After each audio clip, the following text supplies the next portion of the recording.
안녕하세요. 오늘의 책은 내가 춤추면 코끼리도 춤춘다. 당신을 부자로 만드는 강력한 힘. 이서윤 지음. 지은이 이서윤에 대해서 소개된 글을 읽어드릴게요. 서울에서 태어나 연세대학교 경영학과를 졸업한 후 2010년 서울대학교 행정대학원에서 석사 학위를 받았다. 7세 무렵 할머니의 손에 이끌려 운명학 공부를 시작한 이래 30여 년 동안 주역과 명리학, 자미두수, 고전 점성학과 심리 점성학 등 동서양의 운명학을 두루 섭렵했다. 어릴 적에 시작한 공부와 타고난 기억력 덕분에 동서양 운명학의 기본 원리를 빠짐없이 배우고 익힐 수 있었다. 지금까지 5만여 명의 운명학적 특징을 분류하고 분석한 데이터베이스와 작업을 통해 체계적이고 과학적인 운의 원리와 특징을 연구하고 있다. 개명 전의 이름은 이정일, 저술한 책으로는 더 해빙, 오래된 비밀, 운 준비하는 미래 등이 있다. 내가 춤추면 코끼리도 춤춘다. 당신을 부자로 만드는 강력한 힘. 세렌디피티, 행운이란 준비와 기회가 만나는 것이다. 오프라 윈프리. 다음은 독자에게 띄우는 엽서. 그대와 나의 만남은 준비된 기적입니다. 힘든 아침을 맞은 그대에게 빛이 우리에게 비참한 삶의 현실을 비춰준다는 이유만으로 햇살 바라보기를 두려워해선 안 된다고 말한 초현실주의 화가 르네 마그리트를 생각해 봅니다. 지금은 막 동이 트는 새벽, 여명이 밝아오고 있습니다. 이제 곧 해가 떠오르면 그대는 잠자리에서 일어나 또 새로운 아침을 맞이해야 합니다. 새벽의 여명은 어제의 끝이기도 하지만 또 다른 하루의 시작이기도 하지요. 아침을 좋아하는 사람은 행복한 사람이라고 합니다. 그러나 저는 운명학 공부를 하면서 누구나 힘든 아침을 맞이할 수 있다는 사실을 알게 되었습니다. 어쩌면 지금 그대가 그런 상황에 처해 있을는지 모르지요. 언제나 설레는 가슴을 안고 하루를 시작하지만 어떤 날은 유난히 걱정이나 불안이 엄습할 때가 있습니다. 그러면 저는 우선 잠자리에서 일어나기 전에 저의 손을 가만히 움직여 봅니다. 10개의 손가락이 저의 뜻대로 움직입니다. 그러면 살짝 눈을 떠봅니다. 비로소 햇살이 빛나는 세상을 눈으로 직접 볼 수 있습니다. 그리고 침대에서 내려와 걸어갑니다. 다리를 움직여 제가 원하는 장소로 갈 수가 있네요. 이렇게 오늘 하루도 감사한 마음으로 시작합니다. 오늘 일어날 일들 모두 행운으로 받아들일 준비가 되었으니까요. 다른 사람의 소원을 이루어주는 운명. 벌써 재작년의 일이네요. 할머니 무릎에서 시작한 운명학 공부가 어느덧 20년의 세월을 훌쩍 넘겼습니다. 어린 시절의 노트들을 꺼내보았습니다. 스승님들이 풀이하신 저의 이야기가 유난히 눈에 많이 띄었습니다. 다른 사람의 소원을 이루어주는 운명. 제가 쓰던 노트에 몇 번씩이나 적혀 있는 말입니다. 여러 스승님들이 늘 제게 하신 말씀이기도 하지요. 사실 그런 말을 들었던 어린 시절에는 그럼 제 소원은요?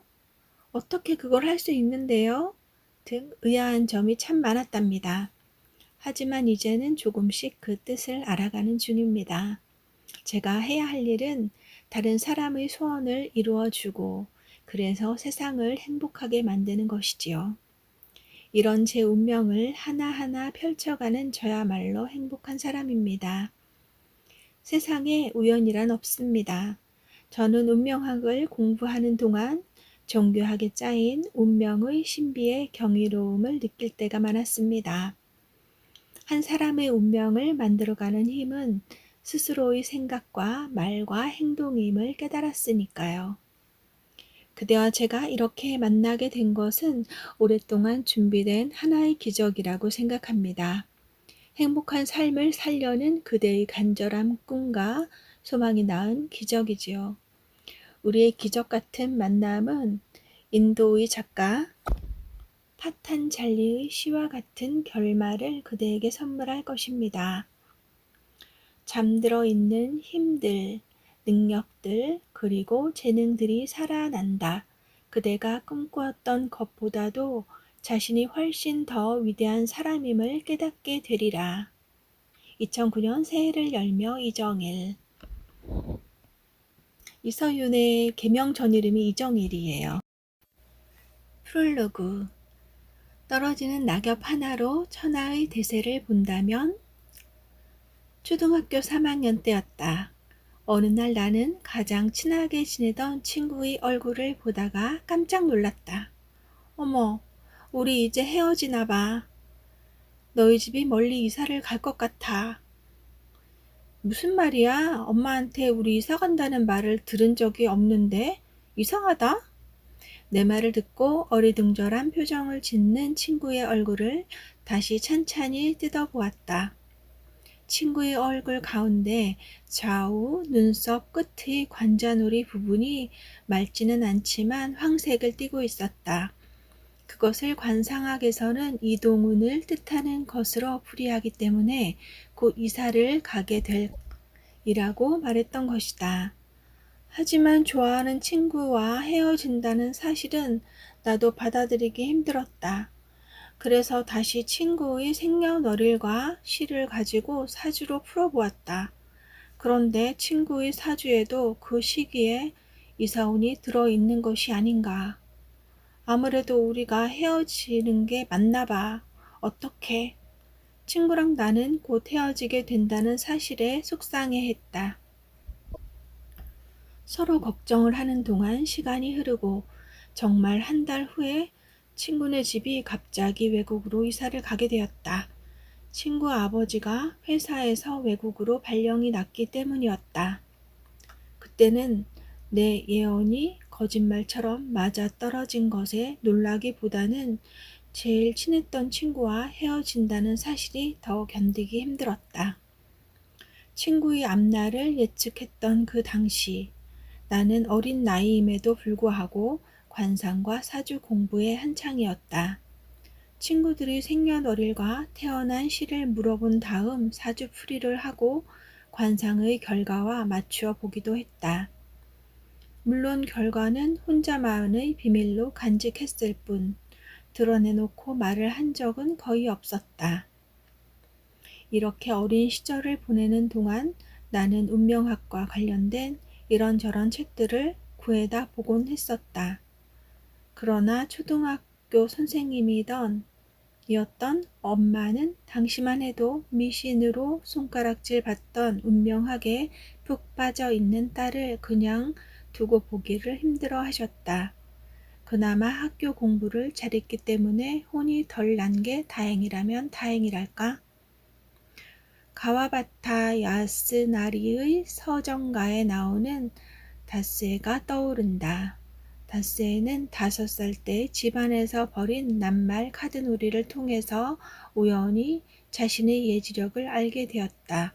그 예지력이 어찌나 뛰어났던지 동네에서는 신동이 나왔다고 그랬고 그녀의 어머니는 딸을 자랑스럽게 생각하기도 했다. 하지만 그렇게도 빛났던 예지력으로 예측하지 못한 것이 없었건만 다스에는 정작 자신이 사랑하는 남자의 변심은 전혀 예측하지 못한다. 사랑의 눈이 멀어 순수한 예지력이 흐려졌기 때문인지도 모르겠다. 물론 소설 속의 다스에와 나의 경우는 완전히 다르지만 어릴 때 시작한 운명학에 대한 특별한 관심과 능력이야말로 내 운명을 결정짓는 계기가 된 것은 분명한 사실이다. 어린 나를 운명학이라는 신비한 세계로 인도한 분은 바로 나의 할머니였다. 포목상을 했던 할머니는 통이 큰 여장부 스타일이었다. 술과 담배도 마다하지 않았고 주위에는 늘 사람들이 모여들었다. 당시 할머니는 중국 비단을 수입해다 파는 무역을 하면서 중국 상인들에게 역학과 관상 보는 법을 배우셨다고 한다. 장사의 기본은 신용이기 때문에 사람을 한눈에 파악하는 능력이 필요했기 때문이리라. 특히 외국인을 상대로 하는 무역인지라 사람을 보는 직관력이 무엇보다 중요했을 것이라는 생각이 들었다. 가만히 앉아서 숨쉬기를 반복해보렴. 다른 생각은 일절하지 말고 숨을 들이쉬고 내쉬는 그거 하나만 생각하는 거야. 그러면 마음과 정신이 맑아진단다. 할머니는 내가 7살이 되던 해부터 참선을 가르치셨다. 참선이라야 무릎을 꿇고 숨쉬기를 반복하는 수준이었지만 영문도 모른 채 할머니가 시키는 대로 곧잘 따라했던 기억이 새롭다. 할머니는 참선이라고 하지 않고 그냥 숨쉬기라고만 하셨다. 지금 내 종아리가 예쁘지 않은 이유도 어릴 때부터 오랫동안 무릎을 꿇고 있었던 탓으로 돌릴 만큼 나는 참선을 열심히 했다.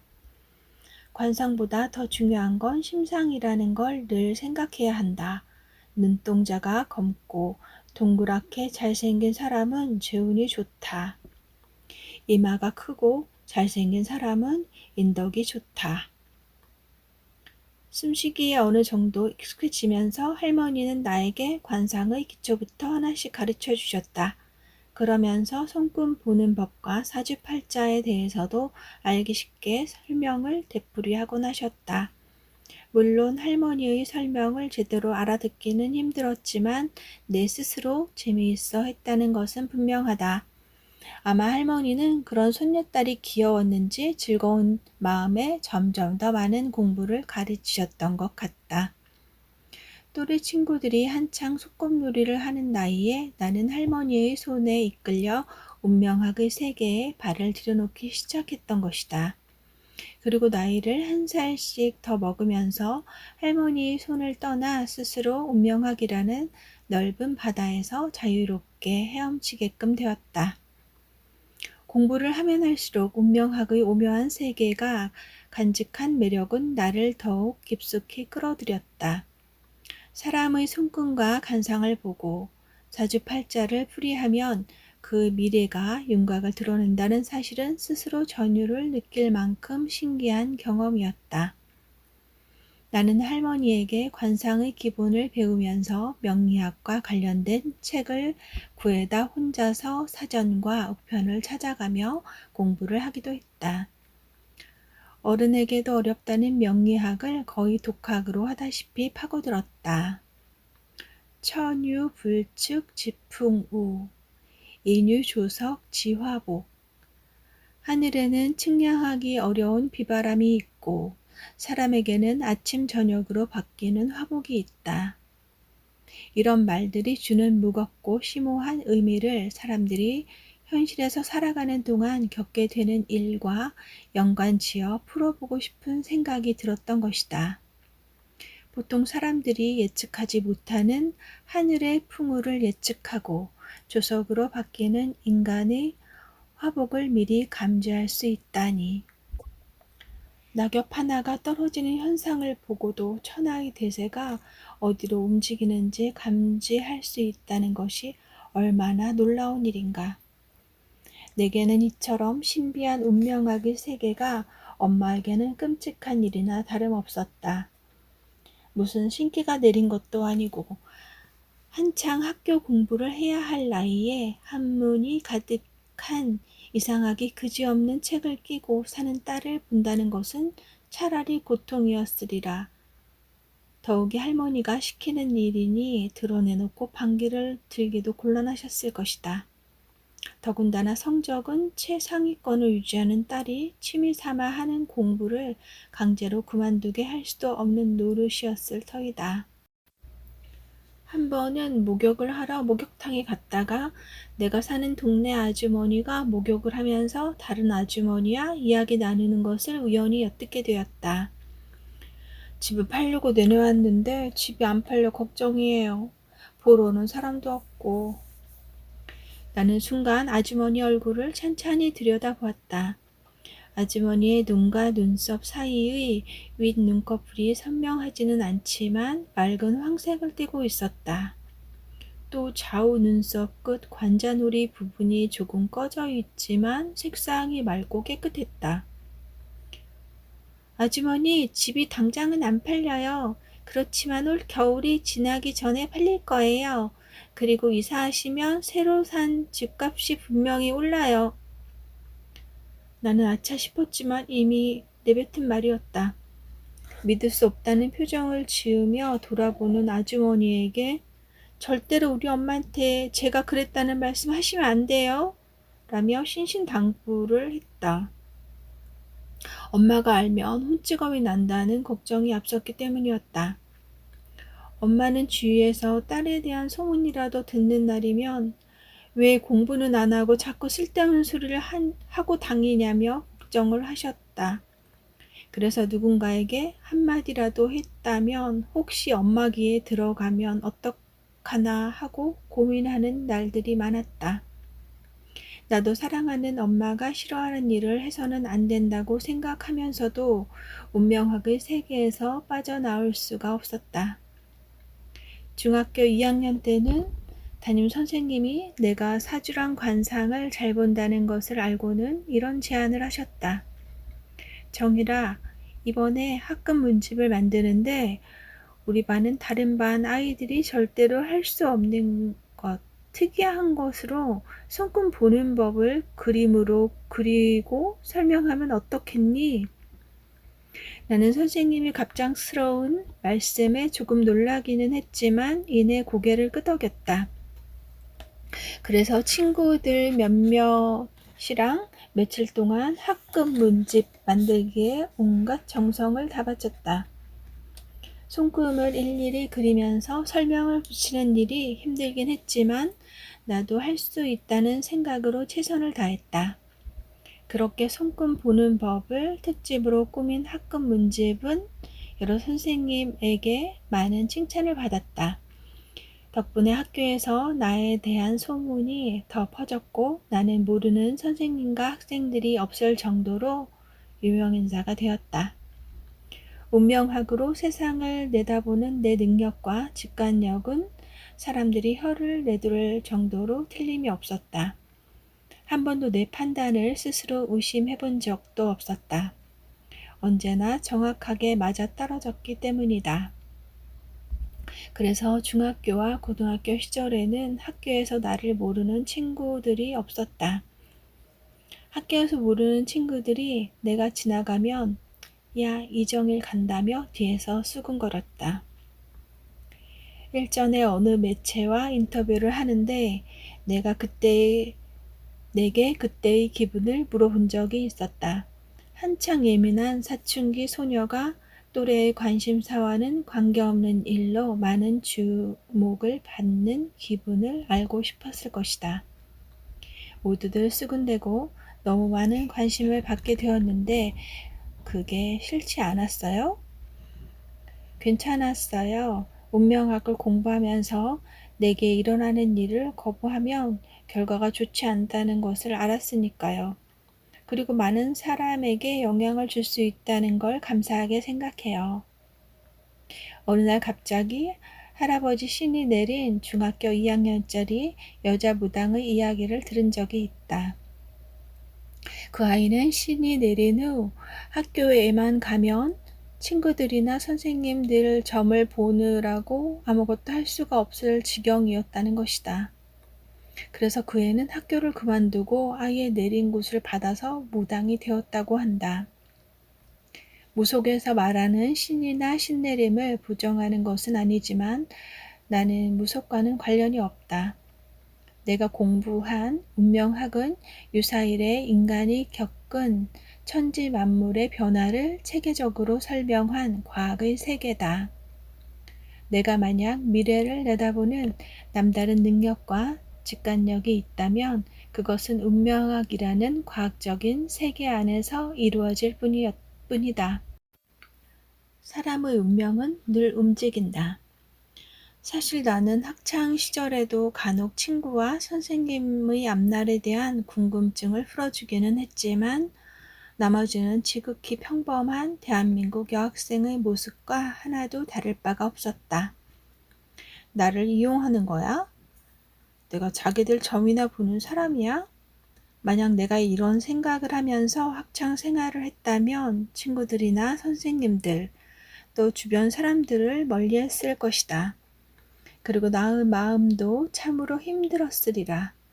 하지만 다행히도 나는 모든 일을 다 감사하게 생각했다. 내가 좋아하는 친구들이나 선생님들의 앞날을 미리 얘기해 줌으로써 오늘 잘 활용하도록 도와주는 일은 나만이 줄 수 있는 선물이었다. 또 그렇게 주위 사람들에게 나누어진 행복은 다시 몇 배가 되어 나에게로 돌아온다는 사실을 운명학을 통해 배웠기 때문에 감사할 수 있었다. 다만 지금까지 살아오면서 느꼈던 가장 큰 갈등은 내 안에 있는 부모님께 인정받고자 하는 마음을 이겨내면서 운명학 공부를 해야 한다는 것이었다.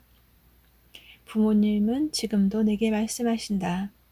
너는 공부하기를 좋아하니까 더 공부를 해서 유학을 가면 좋겠다. 너는 좋은 학교를 나왔고 공부도 잘했으니까 박사까지 하고 어디 좋은데 취직을 해서 남들처럼 편하게 살아라.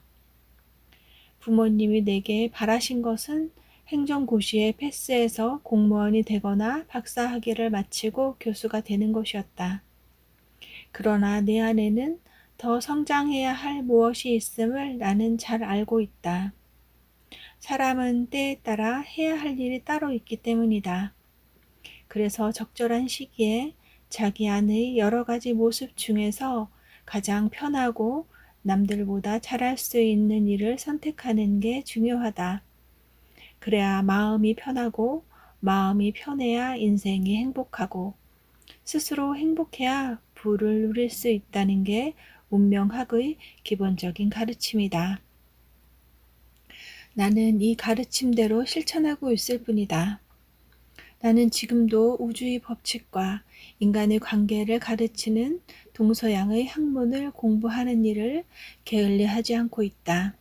다른 분야의 학습과 마찬가지로 운명학 공부도 끝이 없는 길이다. 내가 운명학을 공부하는 이유는 세상의 이치를 깨닫고 인간의 운명을 정확하게 짚어내는 술사가 되고 싶었기 때문이다. 그리고 미래의 가능성을 읽어내는 동서양의 모든 학문과 기술들이 어떤 공통점을 가지고 있는지 비교해보고 결과가 모두 똑같이 나오는지 몹시 알고 싶었기 때문이다. 나와 사주가 가장 비슷한 조선시대의 명제상 한명회는 오수, 중상, 유일국 내 손안에는 항상 한나라가 있다. 이라고 큰 소리를 쳤고 천문과 지리 그리고 인간사를 꿰뚫었던 중국의 제갈공명은 천하를 호령했다. 이들을 닮고 싶은 나는 누구일까? 이 질문에 대한 답을 얻기까지 나도 오랜 시간과 많은 공부가 필요했다. 나는 어렸을 때부터 운명학에 관심이 많은 나를 발견했고 그런 공부에 정신없이 빠져드는 나를 만났으며 남의 미래를 예측하면서 행운과 재운을 충분히 활용하도록 도와주는 기특한 나의 모습을 만났다. 그리고 다른 사람의 운명 속에서 나의 진정한 모습들을 발견하는 것도 언제나 즐거운 경험이었다. 배가 지나간 자리는 흔적이 남지 않듯 어제의 나에 집착하지 않고 언제나 새로운 나를 만날 수 있었던 것은 운명학이 내게 준 선물이라는 생각이 든다. 이렇게 나는 운명학을 공부하면서 사람의 운명은 늘 움직이는 것이며 또 스스로 만들어가는 것이라는 사실을 새삼 깨닫고 있다. 세상의 모든 생명체는 우주의 법칙에 따라서 반응한다는 말과 우주는 단 하나, 쿼트, 물질의 기본적인 구성입자로 추측되는 원자, 구성입자의 하나의 오차도 허락하지 않는다는 말을 실감할 수밖에 없다. 안녕하세요. 오늘은 내가 춤추면 코끼리도 춤춘다 본문 내용으로 들어갈 건데요. 크게 5개의 파트로 나눠져 있어요. 1. 운은 움직이는 과학이다. 2. 불을 부르는 운의 법칙. 3. 진정한 나를 찾아라. 4. 당신은 운이 좋은 사람이다. 5. 행운과 재운을 키우는 7가지 기술. 오늘은 1번 운은 움직이는 과학이다를 발췌해서 읽어드릴게요. 운명은 무의식이 결정하는 삶의 방향이다. 내 행운의 금고를 열어보자. 엄청나게 많은 사람들이 깊이 있는 생각을 할 수 있는 무한한 가능성을 가지고 있다. 그러나 사람들은 대부분 이런 가능성을 현실화할 수 있는 적절한 환경을 갖추지 못하기 때문에 엄청난 능력을 가지고 있다는 사실을 알지 못한 채 죽는다. 백만장자로 태어나서는 거지로 일생을 살다가 죽는 것이다. 꿈의 세계적인 권위자로 알려진 스티븐 라버지가 한 말이다. 그렇다. 누구나 자신에게 주어진 행운의 금고가 있다. 그 안에는 무한한 잠재력이라는 금은 보화가 가득하다. 하지만 보통 사람들은 그 행운의 금고에 금은 보화가 가득하다는 사실조차 일생 동안 모른 채 지낸다. 행운의 금고가 있다는 사실을 모르니까 열어볼 생각을 못하는 것도 어쩌면 당연하다. 또 단 한 번도 내 금고를 열어보지 못했기 때문에 어쩌다가 다른 사람이 자신의 금고를 열어 많은 금은 보화를 가지는 것을 보면 그저 부러워할 뿐이다. 자기에게 주어진 행운의 금고를 열지 못하면 금은 보화는 무용지물이다. 우리 주변에는 자신의 금고를 사용할 줄 몰라 품고만 있는 사람들이 너무 많다. 더욱이 자신에게 백만장자의 운이 있다는 사실을 끝내 모른 채 살아간다. 당신에게 주어진 행운의 금고를 열어보고 싶지 않은가? 나의 금고를 찾아내기 위해 지금 당신이 해야 할 일은 무엇일까? 나의 여러 가지 모습 가운데 가장 강한 모습을 찾는 것이다. 우선 여기서 나의 모습이라는 말은 다른 사람에게 비친 허상이 아니라 내 안의 실상을 의미하는 것으로 받아들이자. 그 다음으로는 자신에게 드리워진 긍정적인 면과 부정적인 면을 모두 인정해야 한다. 부정적인 면은 내가 가진 장점의 뒷면이기 때문이다. 따라서 자신이 가진 불만이나 약점도 거꾸로 바라보면 장점이 된다. 그렇게 시선을 바꾸면 자기 안에 긍정적인 에너지가 가득 채워진다. 우리 의식과 무의식이라는 기억 창고에 긍정적인 경험과 결과를 차곡차곡 쌓아두는 것이야말로 행운을 불러들이는데 꼭 필요한 일이기 때문이다. 운명의 과학적인 법칙. 무의식을 의식화하지 않으면 무의식이 우리 삶의 방향을 결정하게 되는데 우리는 바로 이런 것을 두고 운명이라고 부른다. 스위스가 낳은 세계적인 심리학자 칼 융이 한 말이다.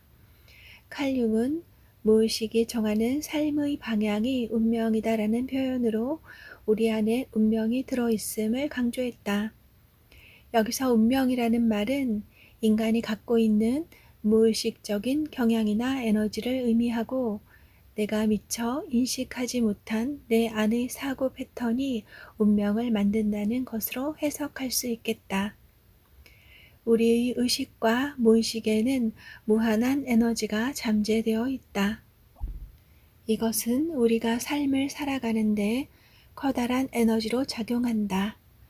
내 안에 자신의 미래를 창조하고 움직이는 씨앗을 가지고 있다는 뜻이다. 그래서 내가 하는 말, 내가 하는 생각, 내가 하는 행동이 100% 모두 내게로 다시 돌아온다. 즉, 인생은 의식적이건 무의식적이건 자신이 원하는 대로 살게 되고 꿈꾸는 대로 이루어지는 것이다. 세상 만사가 때로는 우리가 원하는 대로, 때로는 그 반대 방향으로 흘러간다. 우리 삶이 어느 쪽으로 흘러가든지 우연이라고 생각하지 말자. 내 말과 생각이 때로는 행운을, 때로는 불운을 불러들이기 때문이다. 그것은 운명의 과학적인 법칙에 따라 주어지는 것이며 그것을 불러온 것도 당신이다. 들판에 흩어진 모든 꽃씨가 다 화려한 꽃을 피우는 것은 아니다. 반드시 크고 화려한 꽃을 피우려는 작은 꽃씨만이 그 소망을 이룰 수 있을 뿐이다. 모든 사람은 부자로 태어났다. 자기의 그릇은 자기가 채운다. 내가 지금까지 살펴본 3만 5천여 명의 운명학 데이터를 보면 자신이 타고난 재운의 10% 정도밖에 활용하지 못하는 사람이 대부분이었다. 즉, 자신이 가진 재운은 거의 쓰지 않고 불운만 잔뜩 끌어다 쓴 경우가 대부분이었던 것이다. 왜 우리나라 사람들이 유독 자신이 타고난 재운을 다 써먹지 못하는 것일까? 어쩌면 남들과의 지나친 경쟁의식, 그리고 남의 눈을 지나치게 의식하는 체면 문화 등이 그 이유가 될지도 모르겠다. 지나친 경쟁과 체면을 의식하는 순간 내 마음속에는 이미 불안의 싹이 자라게 된다. 그 불안의 싹이 자라면 내 안에 부정적인 에너지가 만들어지고 그때 불운이 들어오기 쉽다. 행운은 자신에게 집중할 때 저절로 굴러들어오는 법이다. 사람은 태어나는 순간에 받은 우주의 여러 기운으로 재운을 담는 그릇의 크기와 모양이 어느 정도 형성된다. 물론 살아가면서 그의 기질과 의지에 따라 그릇의 크기와 모양이 바뀌기도 하는 게 운명의 특성이긴 하다. 또한 애초에 타고난 그릇이 아무리 작다고 해도 우리가 일생 동안 쓰고도 남을 만큼의 그릇이니 걱정할 필요도 없다. 누구나 빌 게이츠 같은 세계 최고의 갑부팔자가 될 수는 없지만 한 사람이 타고난 그릇의 크기는 그가 부자로 살기에는 충분하기 때문이다. 큰 부자는 하늘이 내리고 작은 부자는 노력으로 이룬다는 옛말이 있다. 이 말의 속뜻은 큰 부자가 되려면 스스로 하늘을 움직여야 한다는 뜻으로 이해해야 한다. 또 큰 그릇을 타고났다고 해서 다 부자가 되는 것도 아니다. 노력하지 않는 거지가 깡통만 크다고 해서 밥을 가득 채울 수 없는 이치와 같다. 그리고 큰 그릇을 타고났다고 해서 마냥 좋은 것만도 아니다. 바닥을 드러낸 자기 그릇을 보면서 신세 한탄을 하거나 남을 원망하면 그것만큼 불행한 일도 없기 때문이다. 두려움이 지배하는 인생에 행운은 없다. 시속 200km를 넘게 달릴 수 있는 멋진 스포츠카를 가진 당신이 만약 두려움 때문에 비포장 시골길을 고집한다면 아무리 멋진 스포츠카라도 조만간 폐차 신세를 면치 못할 것이다. 두려움이 지배하는 인생에는 행운이 들어올 틈이 없기 때문이다. 성공한 사람들은 성공할 이유를 찾느라 바쁘지 실패에는 안중에도 없다. 그들에게 애초부터 실패란 존재하지 않는 것이다. 그들은 다른 사람이 실패라고 여기는 것조차도 작은 성공이라 여기는 사람들이다. 나는 많은 돈을 벌어서 의미 있는 인생을 살겠어. 나는 꼭 큰 부자가 될 거야. 이제부터 이런 말을 입에 달고 살아보자. 그 말의 에너지가 이름도 얼굴도 모르는 어떤 행운을 당신에게로 끌어올 것이다. 그리고 당신이 진정으로 부자가 되기를 바란다면 스스로 운이 좋은 사람이라고 생각하라. 말이 씨가 되듯이 생각도 씨가 되는 법이다. 어떤 일을 할 때 동기가 된 감정이 그 일의 운명을 결정짓는 중요한 요소가 된다는 사실을 반드시 명심하자. 운은 움직이는 것이다. 운을 믿어? 차라리 하늘에서 별을 따지. 간절하게 소망하면 이루어진다는 말은 식상할 만큼 인구에 해자되는 말이다. 마치 사랑한다는 말에 너무 식상해서 아무런 감동이 없는 것처럼 말이다. 실제로 운은 우리 삶에 많은 영향을 미치지만 있는 듯 없는 듯 무관심하게 지나쳐 버리는 것이다. 나는 운이라는 말, 우리 안에 잠재된 무의식의 흐름으로 해석한다. 즉 끊임없이 변화하지만 일정한 방향으로 진행하는 흐름이라는 뜻이다. 이러한 큰 흐름이 인간의 생사와 행불행, 그리고 일의 성패를 좌우한다. 내가 지금까지 공부하고 경험한 바에 따르면 운은 언제나 움직인다. 운명의 운자도 움직인다는 뜻이다. 그래서 운명은 살아 움직이는 것이다. 천지 만물의 이치를 다룬 주역의 역자도 변하고 바뀐다는 뜻으로 풀이한다. 사람의 기륭화복이 결정되어 있다는 운명론이나 숙명론과 운의 성질은 거리가 멀다. 그러므로 이 책에서 말하는 운이라는 개념도 사람이 타고난 생김새 정도의 의미로 받아들여졌으면 한다. 명이 움직이는 것이 운명이다. 사람마다 타고난 얼굴이 다르듯 자기에게 맞는 행운의 종류도 다르다. 따라서 내 안의 어떤 내가 어떤 종류의 행운을 불러오는지 아는 게 중요하다. 누구나 태어날 때 녹, 재산, 권, 권력, 과, 명예 등의 세 가지 복을 가지고 태어난다. 이 세 가지 복이 서로 영향을 주고받으며 한 인간의 인생살이를 꾸려간다고 할 수 있겠다. 물론 드물지만 살아가는 동안 이런 세 가지 복을 다 누리고 삶을 마감하는 사람이 있다. 또 때로는 한 가지를 얻었는데 서로 상승작용을 하면서 다른 복을 누리는 경우도 있다. 그러나 사람마다 끌어오기 쉬운 복은 따로 있다. 어떤 사람은 재산, 어떤 사람은 권력, 어떤 사람은 명예라는 식으로 자기에게 주어진 복이 따로 있는 셈이다.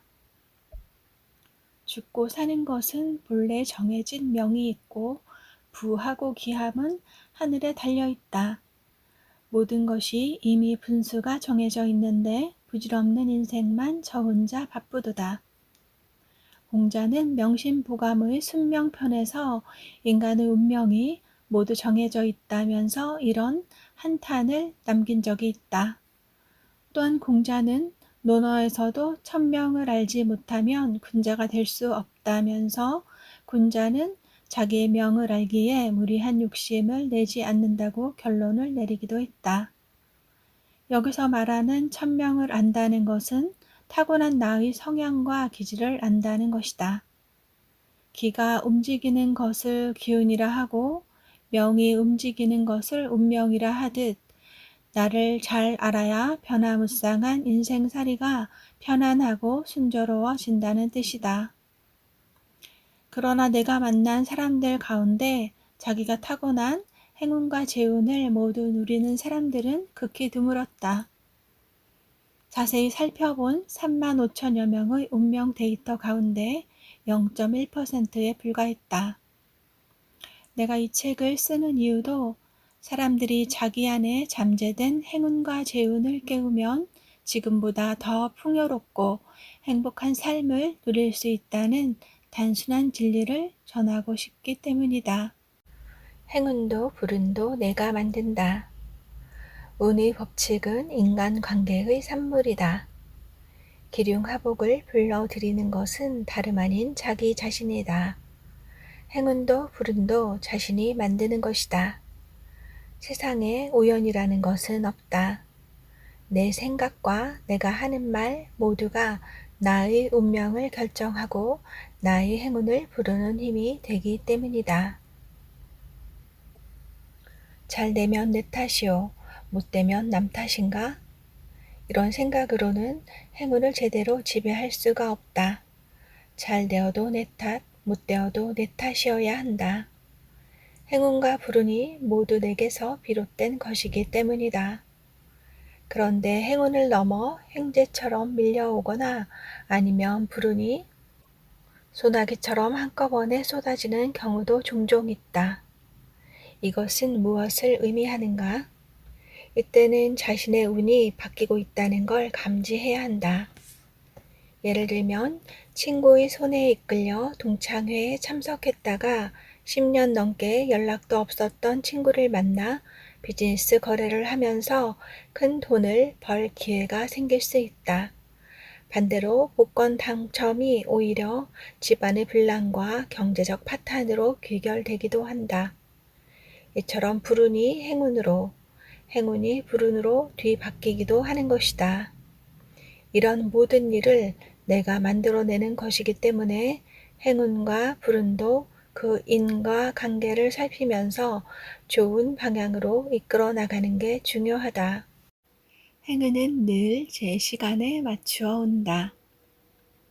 우리에게 행운과 불운이 생기는 이유는 내 안에 여러 가지 모습이 존재하기 때문이다.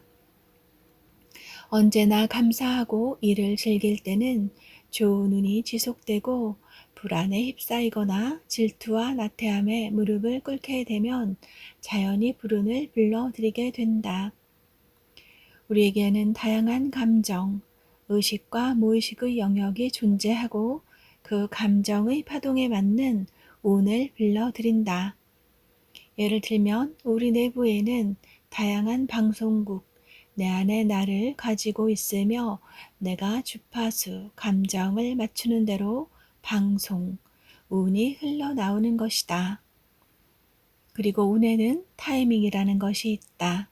주파수만 맞춘다고 해서 곧바로 그 주파수에 맞는 방송, 운이 나오지 않는 이유는 타이밍 때문이다. 여기서 타이밍이라는 것은 운이 작용하는 시기다. 내 안에 여러 가지 모습 가운데 하나가 아주 강하게 발달한 시기가 있다면 이른바 대운이 들어온 시기라고 할 수 있겠다. 예를 들면 경쟁이나 노력이 필요할 때 열정적인 모습이 강하게 발달하면 기대 이상의 행운을 잡게 되거나 기적 같은 일이 일어나는 것이다. 말콤 글래드웰은 속칭 대박을 낸 상품들의 티핑 포인트를 설명하면서 처음에는 아주 조금씩 늘어나다가 어느 순간 폭발적으로 증가한다는 예를 제시했다. 그러나 일반적으로 행운은 계단식으로 상승하는 특징을 보인다. 한번 올라간 다음 멈추고 다시 조금씩 오르는 성질을 가지고 있다는 의미이다. 때문에 행운은 편안한 마음가짐을 가지고 즐긴다는 자세로 받아들이는 게 바람직하다. 행운은 언제나 제 시간에 맞추어 오기 때문이다. 추나추동 계절의 변화를 막을 수는 없다. 겨울을 피하려는 어리석음에 매달리기보다는 겨울이 와도 웃을 수 있는 강함을 발견할 때 삶은 한층 더 아름다워진다. 운명학의 가르침 역시 추운 겨울에 대비해 미리 두툼한 옷을 입음으로써 건강을 지키자는 것이지 겨울이 오지 않도록 막아주지는 못한다. 단 따뜻한 봄이 언제 올 것인가를 미리 예측함으로써 구체적인 희망을 가지게 만든다. 행복과 불행은 자신의 마음에 달렸다. 우리가 살면서 겪게 되는 행복과 불행은 사람마다 그 기준이 다르기 때문에 한마디로 정의하기란 불가능하다. 인간의 행복과 불행은 자신의 마음가짐에 달렸다는 얘기다. 그러나 이 말은 스스로 행복의 기준을 낮추면 인생 만사가 다 편안해진다는 의미는 아니다. 분명히 우리 모두는 행복하게 살도록 태어났다. 당신이 지금 꿈꾸는 그 이상의 행복을 얼마든지 누릴 수 있다. 따라서 행복의 기준을 낮출 게 아니라 점점 더 크게 키우며 살아야 한다. 행운을 가로막는 치명적인 세 가지 감정. 저 사람은 실력보다 운이 좋아. 남들보다 실력이 월등한데 운이 안 따라주나 봐. 저런 못된 인간한테서 돈이 떠나질 않으니 하늘도 무심하시지. 우리가 살아가는 동안 많이 듣거나 쓰는 말이다. 그렇다. 이상하게 좋은 운이 문전성시를 이루는 사람이 있고 하는 일마다 꼬이는 사람이 있다. 그렇다고 그들을 질투하고 당신 자신에게 실망할 것인가? 그럴 필요가 없다. 당신도 다른 사람이 부러워할 만큼의 충분한 행운과 재운을 타고났기 때문이다. 아직 당신이 타고난 좋은 운을 활용하지 못했거나 때가 아닐 뿐이다.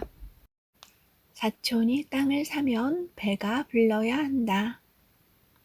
좋은 운을 불러들이기 위해서 가장 먼저 버려야 하는 감정은 남을 향한 질투와 스스로를 비난하는 후회, 그리고 죄책감이다. 이 세 가지 감정은 나를 망칠 뿐 아니라 그 부정적인 에너지가 내 안의 좋은 운까지도 밀어내 버리는 결과를 초래한다. 이 세 가지 감정 가운데 먼저 질투라는 감정을 살펴보자. 남에게 주어지는 행운을 인정해야 내게도 행운의 여신이 미소를 짓는다. 따라서 사촌이 땅을 사면 배가 아프기보다는 배가 불러야 한다. 기분이 좋아진 사촌이 밥 한 끼라도 대접을 하기 때문이다. 만약 땅을 산 사촌을 부러워한다면 나도 땅을 살 수 있다는 희망을 가지고 있다는 증거이다. 질투는 내가 가지지 못한 것을 다른 사람이 가지고 있다는 환상에 대한 부정적인 대응이다. 만약 이웃의 부자를 질투한다면 그것은 부자인 나의 모습을 부정하는 것과 다를 바가 없다. 따라서 부자가 될 재운을 내 스스로 막아버리는 꼴이다. 내가 누군가를 질투하면서 내 안의 부정적인 에너지와 씨름하는 동안 좋은 운은 자꾸만 멀어지게 된다는 사실을 기억하자. 후회나 죄책감은 과거에 연연하는 대가. 내가 아는 비 변호사는 법조계에서 꽤 유명한 사람이다. 모두들 부러워할 정도로 부잣집 딸과 결혼했고 법조인으로도 출세 가도를 달려왔다. 변호사로 개업한 후에도 승승장구는 이어졌다. 누가 그런 비 변호사에게 남모를 슬픔과 아픔의 흔적이 있을 것이라고 상상이나 했겠는가? 아무도 그가 불행한 삶을 살았다고는 믿지 않을 것이다. 겉으로 드러난 유일한 컴플렉스라면 가난한 집안 출신이라는 게 전부인데 이런 컴플렉스 정도는 예전에 극복한 감정에 지나지 않았다. 하지만 그런 비 변호사를 줄기차게 괴롭힌 것은 좌판 행상을 하며 자신을 뒷바라지한 어머니에 대한 죄책감이었다.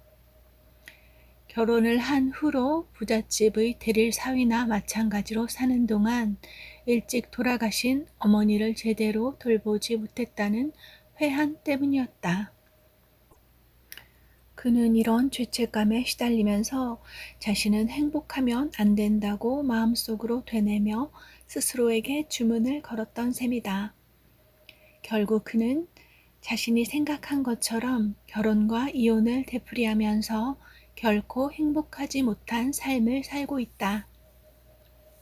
비 변호사가 가지고 있는 죄책감은 자신과 어머니를 가해자와 피해자의 관계로 규정한 결과이다.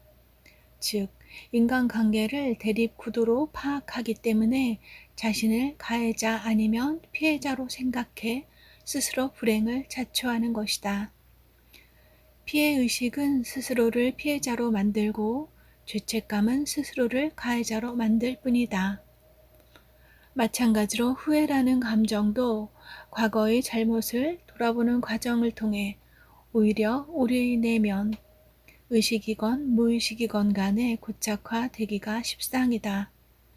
이런 경우에는 과거의 잘못이 우리 안에서 패턴화되어 똑같은 실수를 반복하는 결과를 낳게 된다. 우리가 남을 질투하는 마음을 갖거나 내 자신을 향한 후회나 죄책감을 갖는 것은 모두 과거에 연연한 대가들이다. 중요한 사실은 이미 지나간 과거의 시간을 부여잡고 있는 동안 미래의 시간은 결코 오지 않는다는 것이다. 좋은 운이건 나쁜 운이건 우리의 운은 과거에서 오는 게 아니라 미래로부터 온다. 그래서 언제나 지난날의 잘못까지도 긍정하는 자세로 오늘을 열심히 살아가면서 내일의 희망과 손을 잡는 게 중요하다. 희망이라는 단어에는 밝고 긍정적인 에너지가 가득하다. 희망은 우리가 살아가면서 평생 동안 이루어야 할 꿈이고 이상이기 때문이다. 불행 뒤에는 언제나 행운이 있다. 운명학은 인생살이의 처세술이다. 운명학을 공부한 나는 자신있게 말할 수 있다. 위기는 반전의 기회를 감추고 있으며 큰 불행은 그 이상의 행운이 뒤따라올 징조인지도 모른다고. 극한의 상황에서도 희망을 잃지 않으면 우주의 빅뱅처럼 행운이 대폭발을 할 때가 있다. 만약 갑자기 닥친 불행 앞에서 두려운 마음이 생기더라도 내 안의 자신을 믿고 미래를 긍정하는 모습이 존재한다면 불운이 행운으로 바뀌는 기적 같은 일이 일어나는 것이다. 당신에 대한 믿음이 우주를 움직이게 하며 행운은 당신이 간절하게 원하는 방향으로 움직인다는 사실을 믿어야 한다. 앞서 이야기했지만 인간의 운명은 움직이는 것이다. 변화무쌍한 우주처럼 말이다. 불을 부르는 운의 법칙. 눈이 올 때는 눈사람을 만들어라.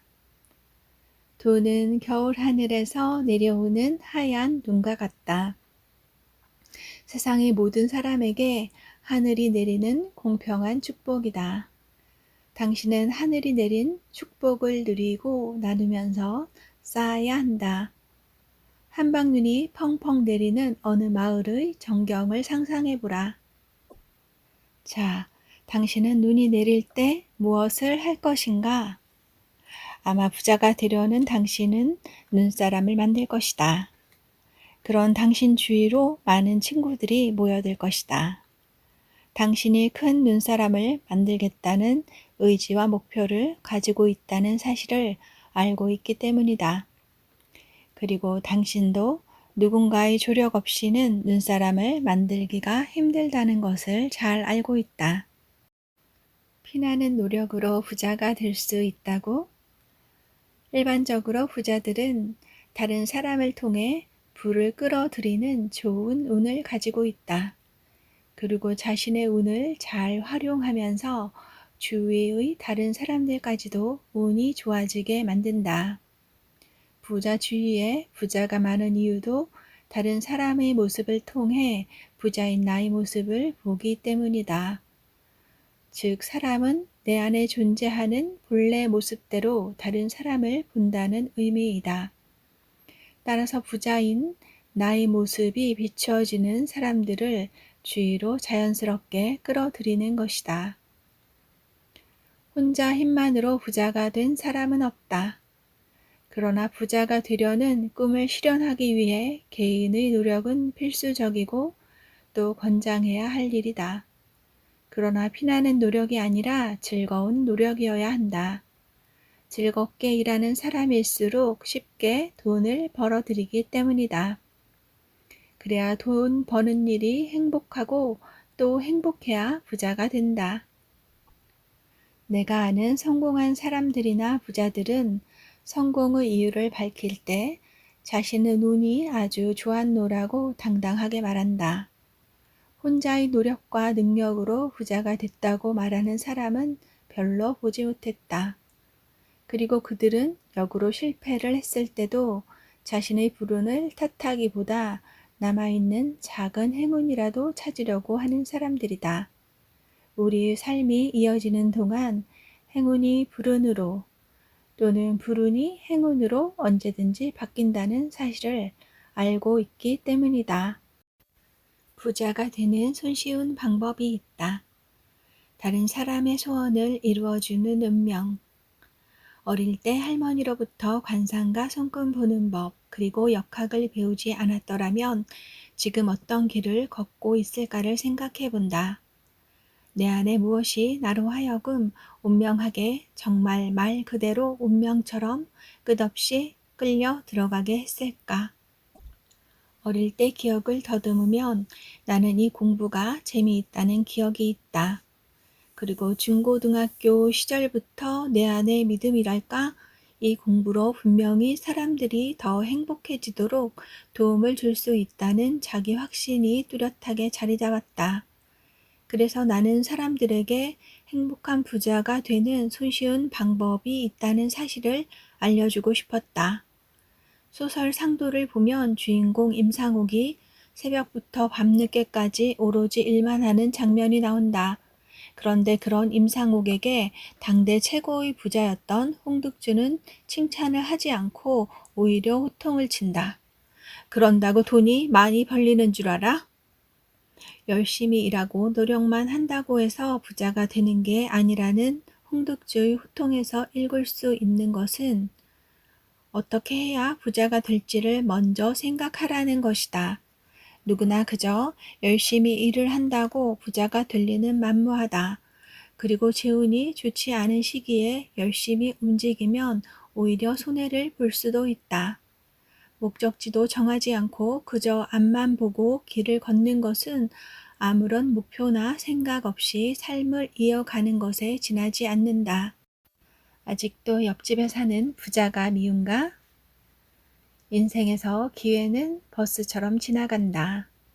반드시 당신이 가고 싶은 목적지인 부자의 길을 가는 버스를 골라 타야 한다. 만약 지금 당신이 가난하더라도 버스에서 만난 부자 친구와 같이 있으면 마음이 편해야 한다. 부자 친구는 좋은 운을 제대로 활용하는 방법을 알고 있을 것이고 더불어 당신의 재운을 더 좋게 만들어줄 것이다. 지금까지 내가 살아온 걸 봐도 나는 운이 좋은 편이야. 내게는 이상하게 좋은 일만 생기거든. 앞으로도 모든 일이 내가 원하는 대로 잘 풀릴 거야. 이런 말을 자신 있게 할 수 있으면 당신에겐 행운과 재운이 늘 붙어 다닌다.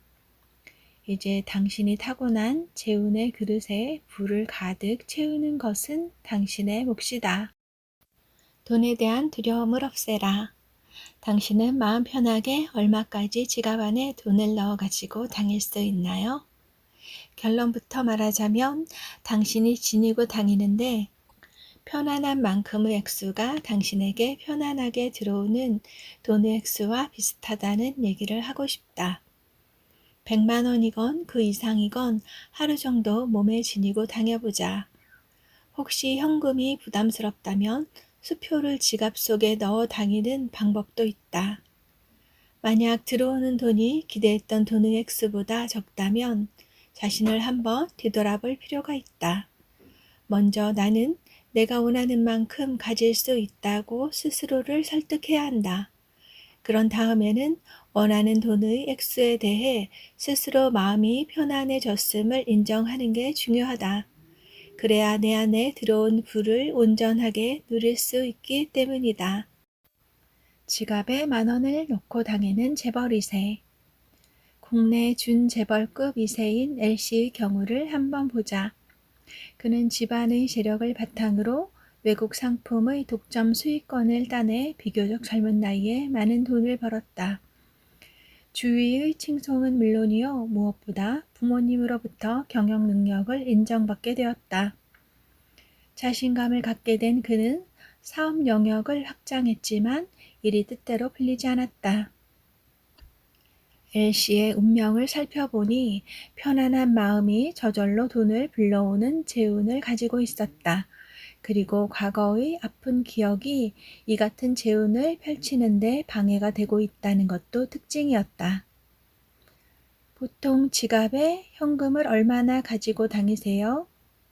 10,000원이요.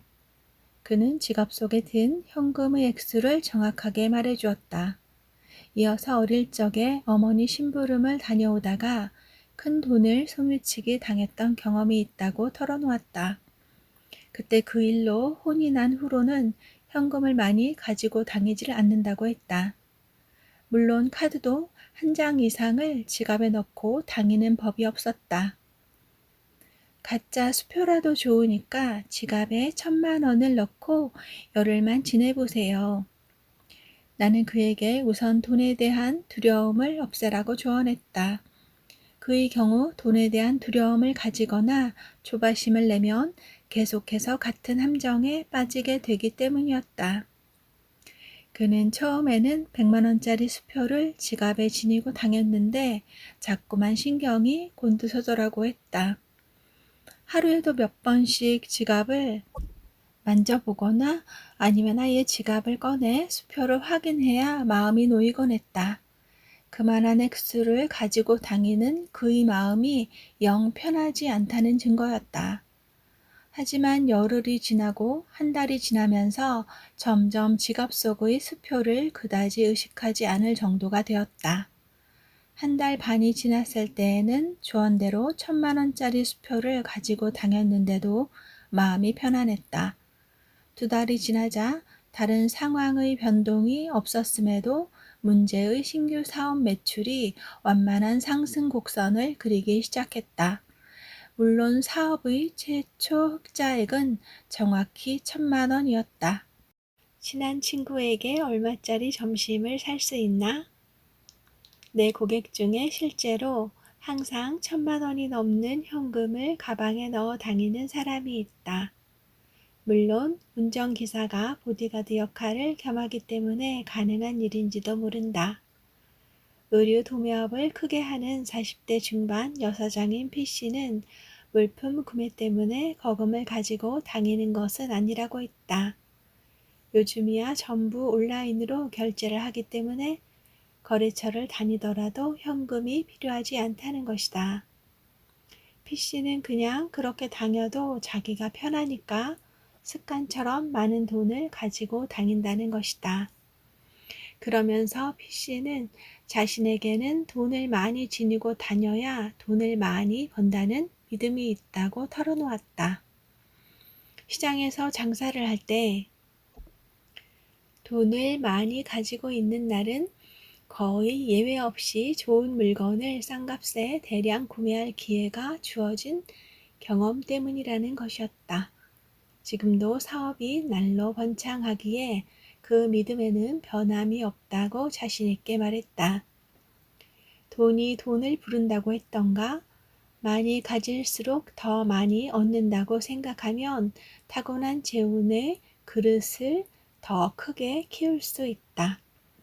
더군다나 P씨처럼 깊은 믿음을 가진다면 실제로 그런 일이 일어나는 것은 당연한 일이다. 당신이 어느 정도의 액수일 때 마음이 편해지는지는 상황에 따라 다를 수 있다.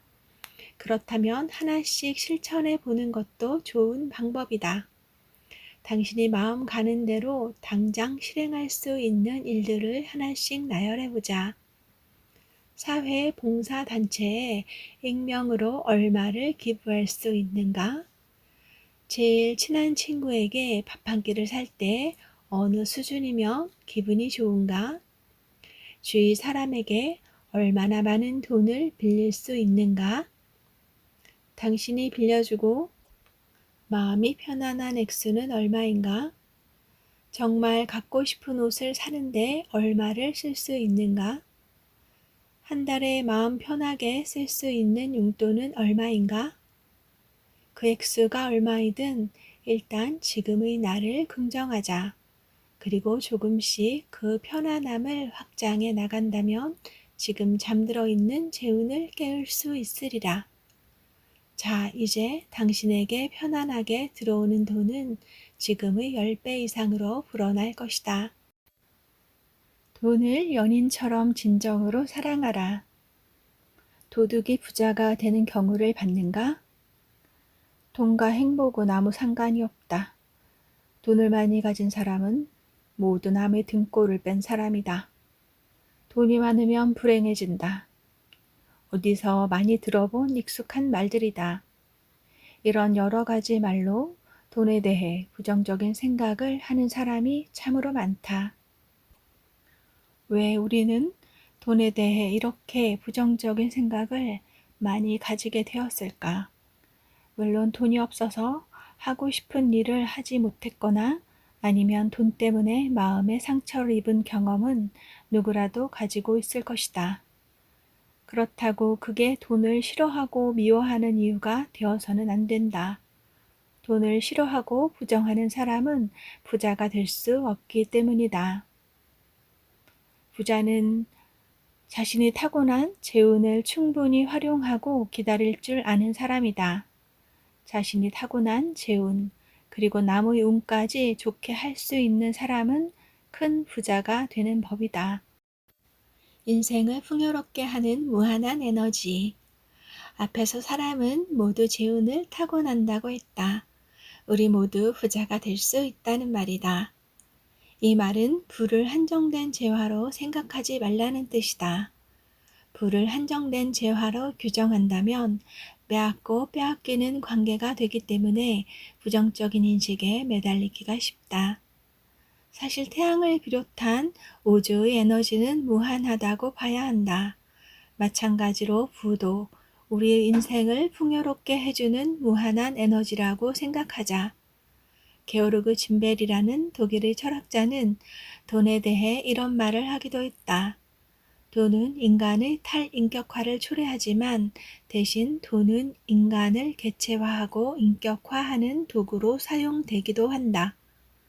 즉, 돈으로 산 노동의 결과물을 획득해 풍요롭고 행복한 삶을 즐길 수 있다는 것이다. 또 사람마다 행복과 부에 대한 생각조차도 천차만별이다. 하지만 행복이 부를 낳는다는 것은 동서양 운명학의 변함없는 가르침이다. 당신은 이제부터 돈을 소중한 연인처럼 진정으로 사랑해야 한다. 사랑하지 않고 연인을 얻을 수 있는가? 부자들은 언제나 자신을 믿는다. 부자들은 나를 중심으로 세상을 읽는다. 부자들은 대부분 자기 확신이 강한 사람들이라고 했다. 이들은 설사 결과가 어긋났다 해도 자신에 대한 믿음에는 흔들림이 없다. 자신을 믿지 않는 것보다 자신을 믿는 게 훨씬 이익이라는 평범한 진리를 알고 있기 때문이다. 나의 고객 중 한 사람인 스타급 펀드 매니저 A씨도 부에 대해 그런 말을 한다. 정확한 데이터 분석력과 시장의 흐름을 읽는 능력이 있어도 언제나 한계를 느낍니다. 제 주위의 부자들을 보면 정말 뭔가가 달라요. 혼자의 능력과 노력으로 이룰 수 있는 부는 전체의 30% 정도나 될까요? 나머지는 세상을 읽는 통찰력이라고 봅니다. 좋은 운이 오려면 먼저 자신을 아는 게 제일 중요하다고 했다. 그래서 부자들은 늘 자기를 중심에 두고 세상을 읽는다. 다른 사람이 어떻게 돈을 벌었는지에 대해서는 별로 신경을 쓰지 않는다. 다른 사람의 방법이 자신에게는 맞지 않는다는 사실을 잘 알기 때문이다. 그리고 자기가 가장 잘 알고 있는 분야에서 자기식으로 돈을 벌기를 선호한다. 혹시 자기가 잘 모르는 분야에 뛰어들 때는 꼭 전문가의 도움을 받아 투자를 하는 안전한 방법을 택한다. 부는 마음의 그릇에 담긴 물이다. 마음의 그릇을 흔들지 마라. 누구나 인생길을 가는 동안 잘 닦인 고속도로를 신나게 달리기도 하지만 때로는 울퉁불퉁한 비포장길을 힘들게 가야 할 때도 있게 마련이다. 그리고 고급 승용차를 타기도 하고 고물차를 타기도 한다. 이처럼 굴곡진 세상살이를 하더라도 평상심은 잃지 않아야 한다. 마음이 편안하고 행복한 사람만이 부를 얻고 또 오래 누릴 수 있다는 사실을 잘 기억하자. 행복이라는 것도 마음이 편해야 느낄 수 있는 특별한 감정이다. 마음이 편해야 행운과 재운을 담을 그릇이 커지고 또 많이 담을 수 있다. 부자들은 대개가 편안한 마음가짐을 유지하고 있었다. 부자여서 행복한 게 아니라 스스로 행복해서 부자가 된 사람들이었다. 그들은 넘치면 베풀고 또 모자라면 자연스럽게 채워진다. 비우면 비울수록 담을 그릇이 커지는 게 세상의 이치이고 부의 법칙이기 때문이다. 진정한 나를 찾아라. 우리는 이런 명상이나 참선을 하면서 내 안의 나를 직시하는 훈련을 할 수 있다. 마음이 복잡하고 흔들리면 나의 참모습을 바로 볼 수가 없다. 진정한 나를 찾기 위해 내 눈의 문을 열고 내 의지의 문을 열고 내 성격의 문을 열고 나의 모든 것을 열어둔 채 내게 집중해보자. 나는 내 마음의 주인이다. 자신을 잘 통제하는 사람이 행복하다. 세계적인 인권운동의 상징이라고 할 수 있는 넬슨 만델라가 26년 6개월이라는 긴 세월 동안 복역을 하면서도 무너지지 않았던 이유는 무엇일까? 강산이 2번도 더 바뀌는 세월 동안 그를 지켜준 것은 인내심과 자신을 믿는 신념이었다. 그를 노벨 평화상까지 받게 하고 온갖 핍박과 어려움을 이기게 만든 힘은 바로 그의 마음속에 있었던 것이다. 이처럼 운명을 좌우하는 일은 곧 마음을 다스리는 일이다. 내 마음의 주인이 되어야 타고난 행운과 재운을 충분히 활용할 수 있기 때문이다. 세계 경영학계의 3대 석학으로 불리는 톰 피터스는 자신을 잘 통제하는 사람이 행복해지고 성공한다면서 다음과 같은 말을 남기기도 했다. 어떤 일에 있어서의 위대함과 평범함의 차이는 자기 자신을 매일매일 재창조할 수 있는 상상력과 열망을 갖고 있느냐 없느냐의 차이다. 자기 자신을 통제하고 매일매일 재창조하기란 쉬운 일이 아니다. 그 이유는 내가 내 마음의 주인이 되지 못했기 때문이다. 내가 누구인지 몰라 갈팡질팡하거나 세상의 변화무쌍한 흐름에 휘둘린다면 자기 자신의 주인이 아니라는 증거다. 결혼은 적과의 동침이다. 결혼은 나와 180도 다른 사람과의 만남. 페르시아의 어떤 사람이 여행 중에 점토를 발견했다. 그런데 그 흙덩이에서 아주 좋은 향기가 풍기는 것이 아닌가. 그것을 이상하게 여긴 여행객이 물어보았다. 아니, 흙에서 어떻게 이런 좋은 향기가 날 수 있나요? 그러자 흙덩이가 빙그레 웃으면서 이런 대답을 했다. 내가 장미꽃과 함께 있었기 때문이지요. 그렇다. 우리는 누구를 만나느냐에 따라 향기를 풍길 수도, 아예 썩은 냄새가 날 수도 있다. 마찬가지로 우리는 만남을 통해 서로의 재운, 부모운, 자식운, 연애운, 결혼운, 직장운 등이 각각 긴밀하게 상호작용하는 것이다. 따라서 사람의 만남은 각자의 운에 영향을 미치게 된다. 운명학에서는 가정이나 부모, 고향을 주관하는 운이 나의 만년 및 부동산 운과 밀접한 관련이 있다. 즉 이런 것들은 그 사람의 고향과 같은 존재이며 안식처가 된다는 뜻이다. 그리고 나의 오락을 주관하는 운은 나의 자녀나 예술품을 주관하는 운과 통해 있다. 자신이 만들어내는 것들, 이를테면 자녀나 애인, 예술작품들이나 창작물 등은 모두 자기 표현의 상징으로 받아들이기 때문일 것이다. 그렇다면 결혼을 주관하는 운은 어떤 영역에서 작용하는 것일까? 재미있게도 여자든 남자든 배우자는 적이나 라이벌 또는 동업자의 영역에 존재한다. 즉, 운명학에서 말하는 결혼이란 나와 180도 반대편에 서 있는 것들과 손을 맞잡는 것이다. 나와 반대되는 극성의 사람을 만나 나 자신의 삶을 지탱하는 에너지의 균형을 맞춰준다는 의미로 해석할 수 있겠다. 서로 다른 남녀 두 사람이 생의 전반, 사회적 경력, 자녀, 재정 등에 걸쳐 협력 관계를 형성하면서 서로의 삶을 고양시키는 것이다.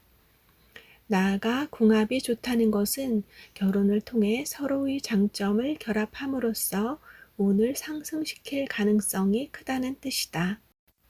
결혼은 가정이라는 사업체를 경영하는 것. 중소기업을 운영하는 P씨는 평판이 좋지 않다. 주위 사람의 말을 빌리자면 그는 인간성 제로인 사람이다. 그런데 그가 벌이는 일은 언제나 술술 풀리고 있다. 혹자는 저런 인간이 부자로 산다는 것은 세상이 잘못 돌아간다는 증거다. 라는 말을 서슴없이 내뱉을 정도이다. 권성징악의 사고로 보면 그럴 수 있다.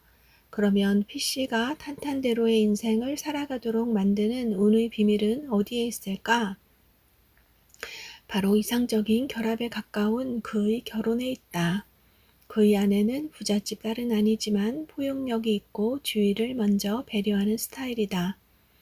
P씨와는 정반대의 성격으로 남편의 결점을 보완하는 역할을 하고 있다고 봐야 한다. 그리고 P씨는 돈 한 푼을 가지고 벌벌 떠는 짠돌이 성향을 가지고 있지만 그의 아내는 남에게 좋은 인상을 주면서 재운이 들어오는 길을 닦고 있다.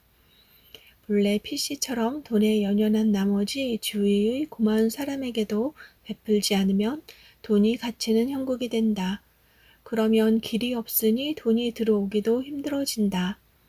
하지만 P씨는 세상에 대한 직관력이 뛰어나고 재산을 잘 활용할 줄 아는 아내를 선택한 덕분으로 자신의 재운을 거뜬히 활용하며 승승장구 중이다. 재력이 있는 집안에서는 소위 엄친아와 엄친딸의 결혼이 많은 편이다. 쉽게 얘기하자면 환경이 비슷한 집안끼리 혼사가 많이 이루어진다는 말이다. 결혼은 연애와 달리 사업의 측면이 강하다고 했다.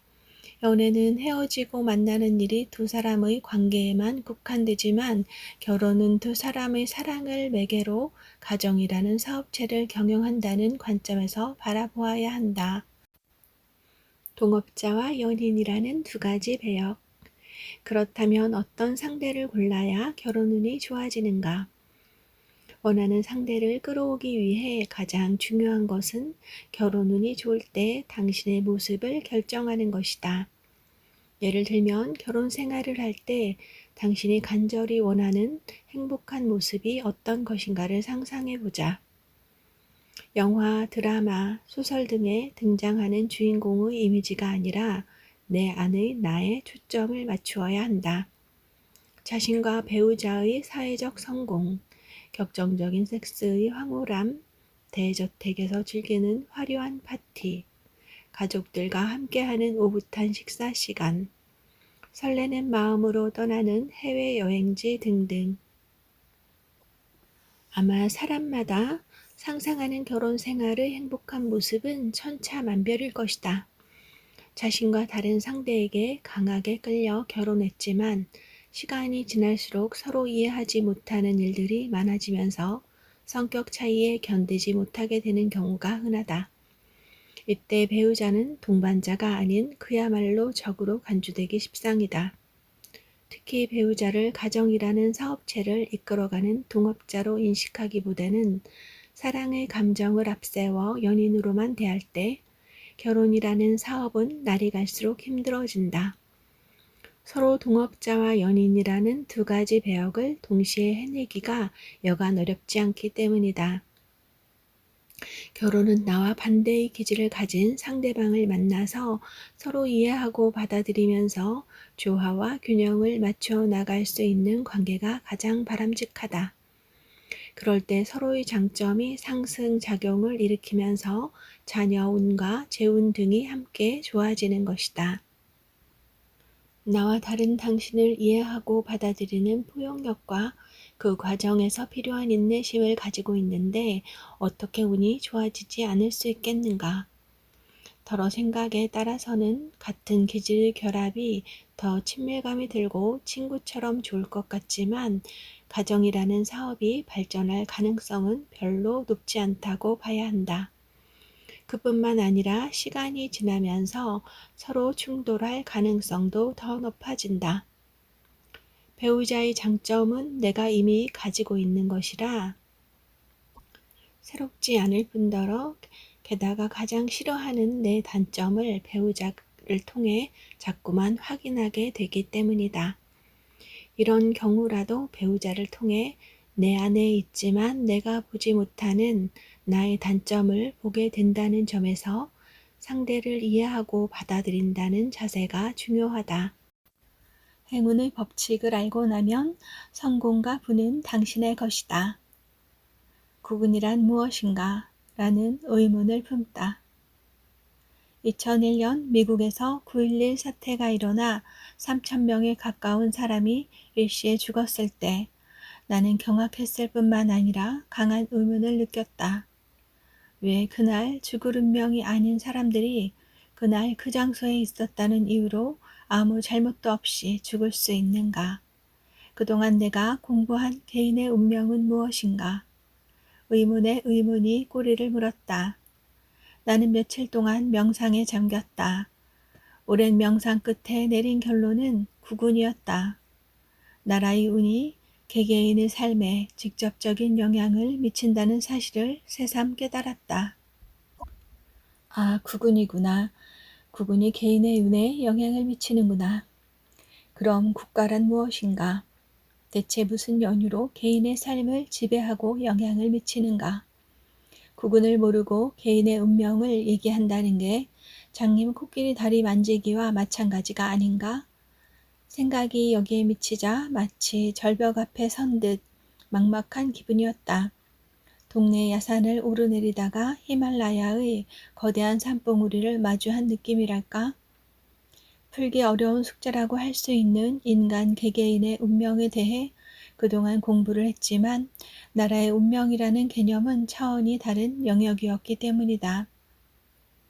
명리학의 구군이나 서양 점성술의 구군을 보는 먼데인 등을 자세히 살펴보았지만 개인의 운명과 달리 해석도 분분했고 일관된 결과로 나오는 부분도 적어 만족스럽지 못했다.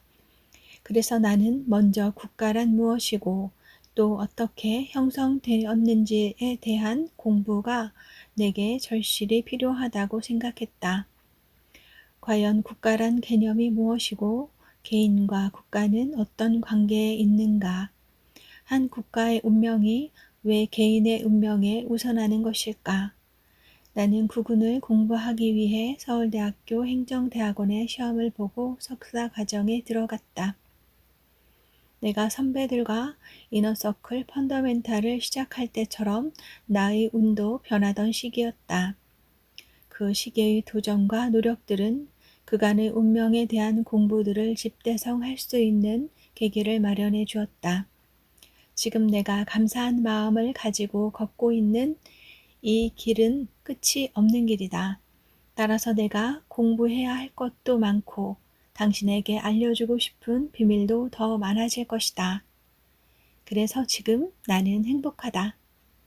누군가의 운을 풀어볼 때마다 나는 매번 모든 사람의 삶 속에 깃들어 있는 행운과 때로 일어나는 기적들에 대해 깊은 경외심과 감사를 느끼고는 한다.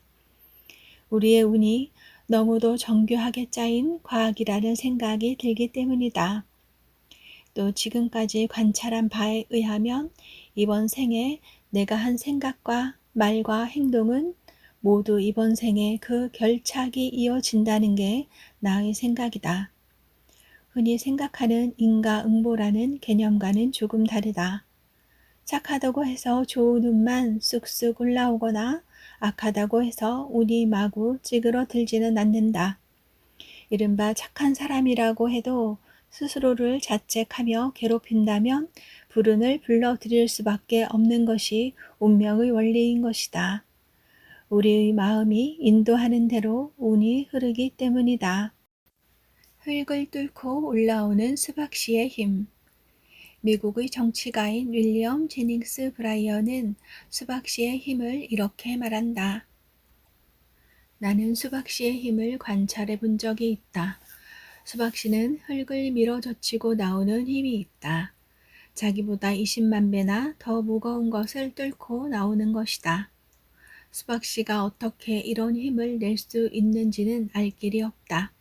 다만 수박씨는 전혀 모방할 수 없는 색을 껍질 바깥으로 우러나오게 하고 그 안쪽에 하얀 껍질, 그 안쪽에 다시 검은 씨가 촘촘히 박힌 붉은 속을 만들어낼 수 있는데 어떻게 그런 일이 가능한지 나는 알 수 없다. 그 하나하나의 씨는 또다시 차례차례 자기 무게의 20만 배를 뚫고 나올 것이다.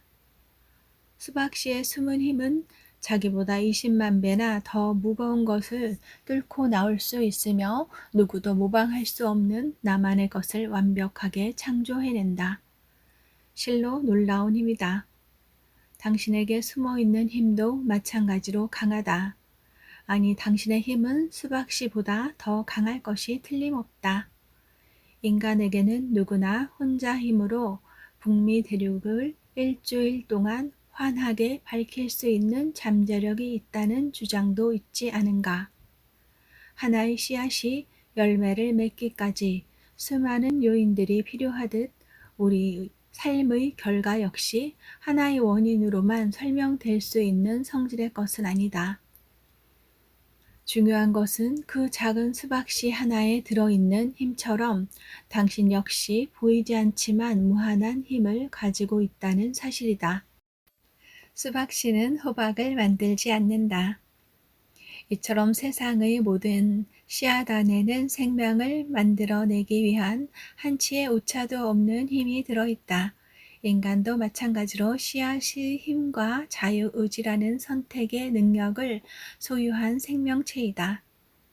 수박씨의 신비를 훨씬 뛰어넘는 무한의 에너지가 우리의 삶 속에 존재하고 있는 것이다. 수박씨는 결코 호박이나 사과를 만들어내는 실수를 저지르지 않는다. 수박씨를 수박으로 만드는 경이적인 우주의 시스템 안에 당신 역시 포함되어 있음을 잊지 않기 바란다.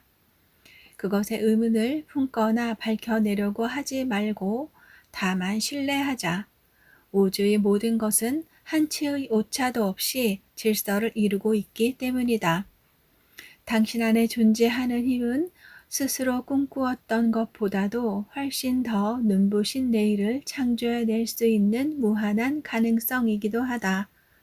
운명에 대해 피해의식을 갖지 말고 당신의 인생에 녹아있는 행운들을 철저히 믿어보자. 지금 이 순간이 기적이며 당신의 주위에 있는 모든 것이 기적이다. 결국 운명이 요구하는 것은 당신 자신의 힘에 대한 전적인 믿음이다. 만약 이 책에 나오는 기술들을 사용하여 당신의 행운과 재운을 활용한다면 지금까지 경험하지 못했던 흥분을 느끼게 될 것이다. 자신에 대해 더 많은 것을 알게 된 당신은 이제 스스로가 자랑스럽다. 나를 사랑하게 되었고, 나를 믿게 되었고, 내가 행복하다는 사실을 알았기 때문이다. 한결 마음이 편해진 당신은 자연스럽게 기회가 나타날 때 그 가능성을 누구보다 빨리 알아볼 수 있을 것이다. 부자가 되기 위한 당신의 선택이 흐르는 운의 물줄기를 바꾸고 있다는 사실을 굳게 믿어야 한다. 당신에게 이미 변화가 일어나고 있다. S은행이 실시한 설문조사에 따르면 현재 한국에서 부자의 기준은 30억 원이다. 내가 지금까지 살펴본 3만 5천여 명은 물론 각각 그릇의 크기가 다르지만 자신의 운을 제대로 사용했을 때 30억 원을 가지지 못할 사람은 단 한 명도 없었다. 더구나 평생 가난하게 살아야 할 운명을 타고난 사람은 아무도 없다.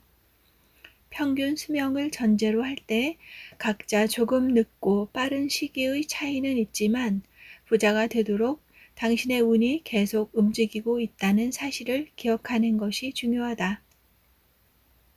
당신은 운에 대해 잘 이해하지 못한 채 잘못된 방향의 노력으로 스스로를 고갈시키느라 행운이 가까이 오지 못하게 하지는 않는가? 아무도 스스로 불행해지기를 원하지 않기 때문에 자신이 만들어내는 운명과 삶의 흐름은 결국 당신의 행복에 도움이 될 수밖에 없다고 생각하라. 우리는 삶 속에서 매 순간 삶의 강물 속으로 들어가서 떠 있어야 할지 아니면 강물을 거슬러 헤엄쳐 가야 할지에 대해서 하나의 선택을 하며 살아간다. 즉, 우리는 반드시 내 안의 7가지 모습 가운데 하나를 골라서 살게 된다. 그 과정에서 이 책이 당신에게 말하고 있는 진실은 운명이라는 강물 위에 당신이 떠 있을 수 있으며 그때 행운이 당신을 도와준다는 사실이다. 그리고 당신이 소원하는 부유함을 누리도록 행운의 흐름 속으로 당신을 데려다 줄 것이다. 우리 주변의 모든 일들은 일어나야 하는 그대로 완벽하게 일어나고 있다. 부자가 되는 행운은 지금 당신에게 밤하늘의 별처럼 멀게 느껴질지도 모른다. 그러나 사막을 건너는 순례자나 바다를 항해하는 항해사처럼 이 책을 안내자로 삼고 그것을 따른다면 당신이 타고난 행운과 재운의 최소치가 아닌 최대치를 끌어들이고 또 누릴 수 있는 것임을 약속한다. 세상에 우연이라는 것은 존재하지 않는다. 고객들이 나와 만나게 되는 시기는 대부분 선택을 앞둔 이동과 변화의 시기다. 마찬가지로 당신이 이 책을 만났다는 것은 당신에게 변화가 일어나는 시기임을 뜻한다. 그리고 당신이 변화를 원하고 있다는 소리이다. 그 변화는 당신의 재산에만 한정된 변화일 수도 있고 그 이상의 것일 수도 있다. 하지만 어떤 경우라도 현재는 당신이 과거에 치러낸 정신적 성장에 대한 선물이라는 사실을 겸허하게 받아들여야 한다. 당신이 이 책을 읽고 마음의 변화를 느낀다면 이제부터 당신의 경제적 기반은 더욱 탄탄해질 것이며 성공과 행운이 당신의 것으로 자리 잡을 것이다. 왜냐하면 당신 자신이 내면에서 만들어낸 것의 결과물이기 때문이다. 헤르만 헤세가 데미안에서 한 말을 기억하자.